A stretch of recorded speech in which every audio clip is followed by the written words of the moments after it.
السلام علیکم ورحمۃ اللہ وبرکاتہ۔ بسم اللہ الرحمن الرحیم والصلاة والسلام علی رسولہ الکریم، اما بعد۔ خواتین و حضرات، درس صحیح بخاری کے ساتھ خلیق الرحمن آپ کی خدمت میں حاضر۔ ہماری گفتگو چل رہی ہے صحیح بخاری کی حدیث نمبر 5 پہ۔ صحیح بخاری کی حدیث نمبر 5 میں ہم الحمدللہ کافی وضاحت سے گفتگو کر چکے ہیں، اور یہ گفتگو اب اپنے اختتام کی طرف جا رہی ہے۔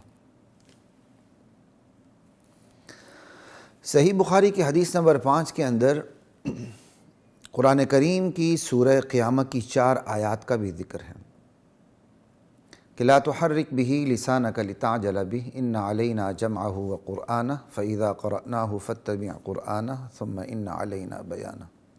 16، 17، 18، 19۔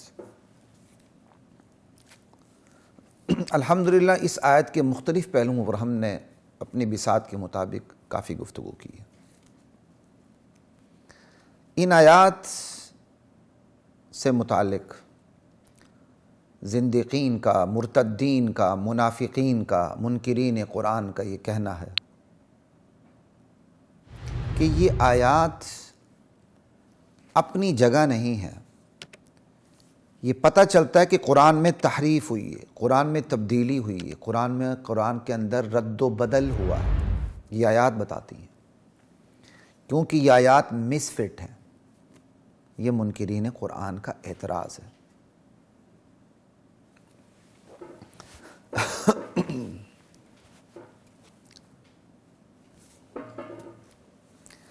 تو ہم نے بہتر یہی سمجھا کہ اس حوالے سے بھی بات کر لی جائے، کیا قرآن کریم کی یہ آیات اپنی جگہ نہیں ہیں؟ بات کرنے کا مقصد یہ ہے کہ ایک تو شعور ملے کہ اپنی جگہ ہیں کہ نہیں، اپنی ہی جگہ ہے لا مالا یقیناً، اور اس حقیقت کا بھی شعور ملے کہ محض کلمہ پڑھنے سے کوئی مسلمان نہیں ہوتا جب تک کلمے کے تقاضوں کو کوئی پورا نہ کرے۔ بندہ 100 حج کر لے، 1000 عمرے کر لے، اسلام اسلام کے نعرے لگائے، لیکن دل میں کفر رکھے، زندقیت رکھے، ارتداد رکھے، قرآن سے بیر اور بغض رکھے، اور قرآن کے بارے میں عقیدہ رکھے کہ قرآن کے اندر تحریف ہوئی ہے، یہ اوریجنل قرآن نہیں ہے، تو ایسوں کے متعلق آگاہی بھی ضروری ہے۔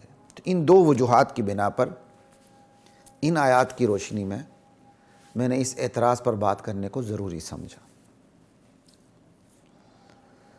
پہلی بات، جیسے اعتراض ہے کہ قرآن کریم کی یہ آیات اپنی جگہ نہیں ہے، اس کی وجہ وہ کیا بیان کرتے ہیں؟ وجہ یہ کہتے ہیں، دیکھیں جی سورہ قیامہ ہے، قیامت کی بات جاری ہے،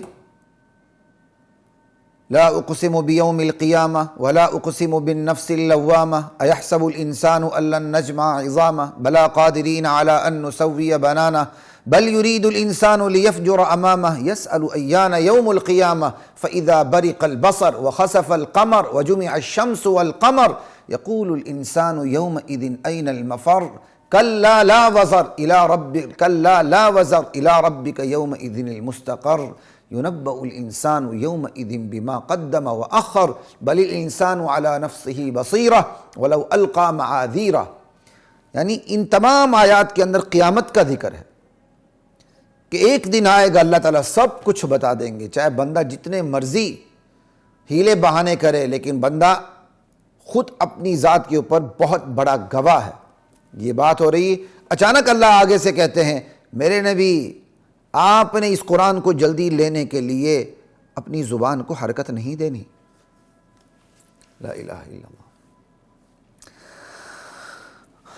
کہتے ہیں یہ دیکھیں جی قیامت کا ذکر چل رہا ہے، درمیان میں اچانک کہا جا رہا ہے کہ آپ میرے نبی آپ نے اس قرآن کو لینے کے لیے اچانک اپنی زبان کو حرکت نہیں دینی۔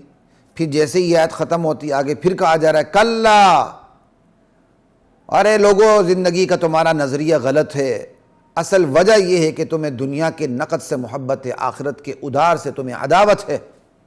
دیکھیں جی پہلے بھی قیامت کا ذکر، بعد میں بھی قیامت کا ذکر، درمیان میں یہ آیات ہیں کہ میرے نبی آپ نے قرآن کو جلدی لینے کے لیے اپنی زبان کو حرکت نہیں دینی ہے، یہ دیکھیں جی یہ مس فٹ ہے۔ اچھا، یہ اعتراض جو وہ وجہ بیان کرتے ہیں، یہ وجہ بھی اتنی ٹھنڈی وجہ ہے کہ یہ اعتراض کی وجہ نقل کرتے ہوئے بھی دماغ پہ بوجھ پڑتا ہے۔ یہ کم عقل کتنے بڑے کافر ہیں جو ایسی باتیں کرتے ہیں۔ تو خیر، چونکہ ان کا اعتراض تھا، اعتراض کی وجہ بیان کرنی بھی ضروری تھی، تو اس لیے میں نے بیان کر دی۔ اس کا جواب دینے سے پہلے ایک دو چیزوں کو کلیئر کرنا بہت ضروری ہے، بہت ضروری ہے۔ وہ یہ، کیا قرآن کریم کے اندر رد و بدل ممکن ہے؟ قرآن کریم کے اندر تحریف اور تبدیل یعنی تبدیلی ممکن ہے؟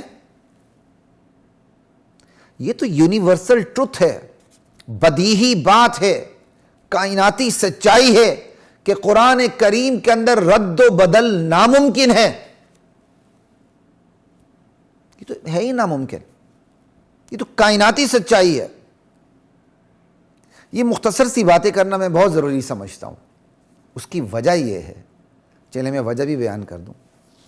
اس کی وجہ یہ کہ ہمارے علماء، میں اپنے علماء سے کہتا ہوں جو سن رہے ہیں، ہمارے علماء میں نے کئیوں کو دیکھا ہے کہ وہ بہت ڈیفینسو ہو جاتے ہیں، دفاعی پوزیشن پر آ جاتے ہیں۔ محض دفاعی پوزیشن پر آنا یہ کمزوری کی علامت ہوتی ہے۔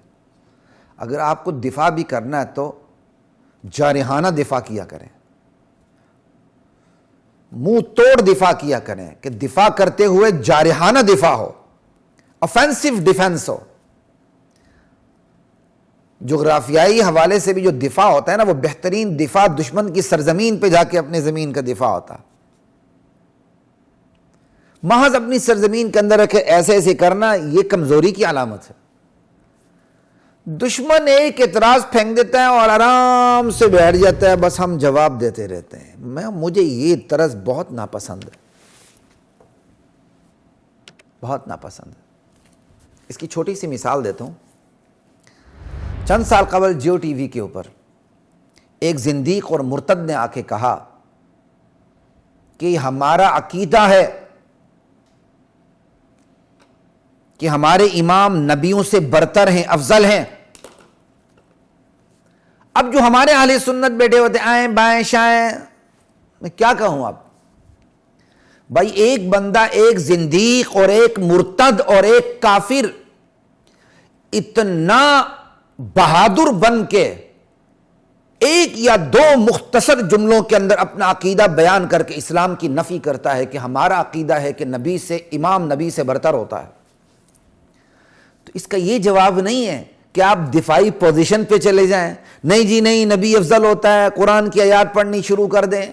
یہ جیسے بالکل آج ہم عجیب سا کھیل کھیل رہے ہیں، اگلا صحابہ کو کافر کہتا ہے، ہم صحابہ کے فضائل سنانا شروع کر دیتے ہیں۔ خدا کے لیے یہ حکمت عملی اپنی جیب میں رکھیں، میری طرف سے پینٹ کی جیب میں رکھیں۔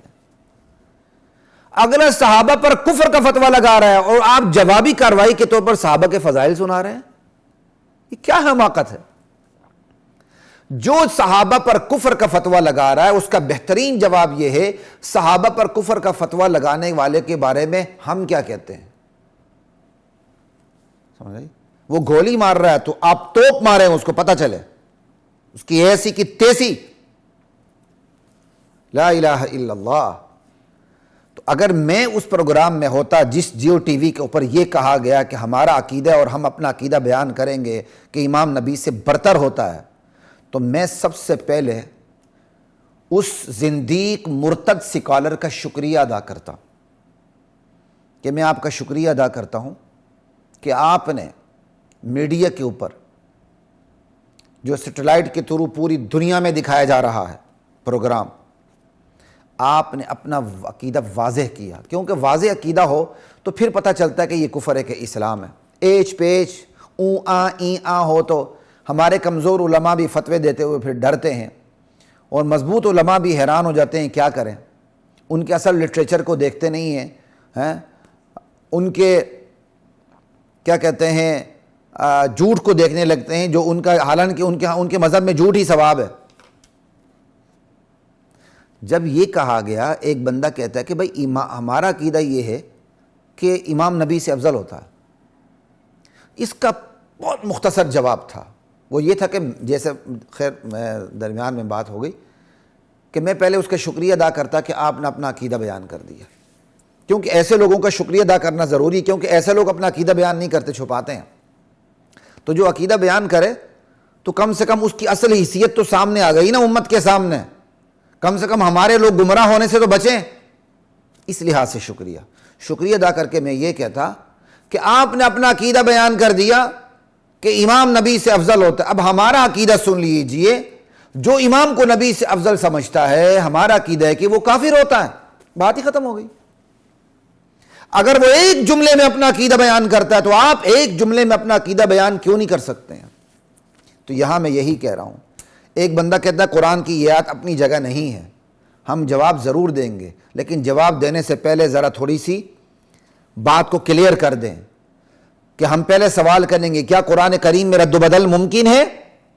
نہیں، انا نحن نزلنا الذکر وانا لہ لحافظون، اللہ تعالیٰ نے اس قرآن کریم کی ذمہ داری اٹھائی ہے، اس میں رد و بدل ممکن نہیں۔ تو اب دوسرا سوال پیدا ہو گیا، تو اللہ کی ذمہ داری اٹھانے کے باوجود اگر کوئی یہ کہتا ہے کہ قرآن کریم میں رد و بدل ہوا ہے تو اس کے بارے میں کیا فتویٰ ہے؟ تو فتویٰ سن لیجئے، ایسے بندے کے کفر میں کوئی شک نہیں، یہ بے ایمان ابو جہل کی طرح کافر ہے، اور اگر یہ کافر اپنے آپ کو مسلمان کہتا ہے تو پھر یہ زندیق اور مرتد بھی ہے۔ ٹھیک ہے جی، اتنی وضاحت ضروری ہے تاکہ پہلے فتوے کی سٹیمپ لگ جائے۔